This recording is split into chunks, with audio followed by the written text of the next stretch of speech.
Happy October 1st! Let's make our Halloween wreath. Everything is from Dollar Tree, of course.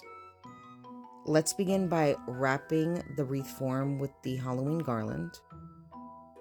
So here's where I was kind of getting worried and thought I ran out because I only bought one of these. But then I thought, you know what, let me just kind of expand it, open it up a little bit, just because we're going to be filling it with so much stuff that it doesn't matter if there's a little bit of wire exposed, all that's going to be covered up.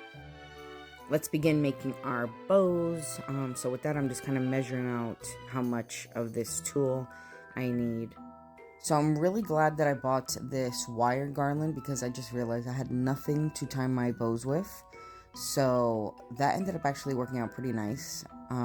You can take off those little ghosts, but I just left them there, and I'm just kind of taking that wire and just wrapping it.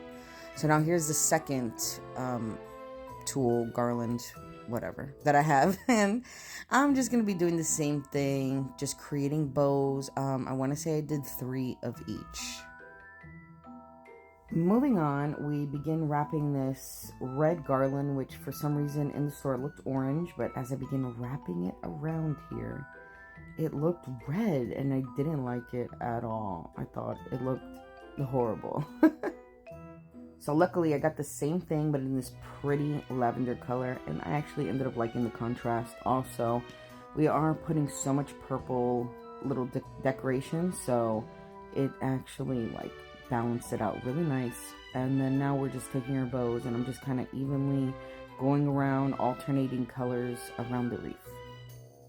Now I'm alternating the purple and black bats, just going around the wreath. For me, I just like everything balanced and even, but here's where obviously you could get very creative and just create whatever type of look you're going for. For me, I just want to fill the gaps and just make it look really nice and balanced. I love these glittery spiral decorations so much because they add so much texture to the wreath. And then this one I just ended up kind of cutting just to space it out a little bit more. And yeah, I love how they look. I mean, I love how everything looks. Lastly are these signs, and as you could see, you could just twist it right off, so it's so easy to hang on to the wreath. And I was just going to use this one and put it in the middle, but I just thought using both of them came out adorable.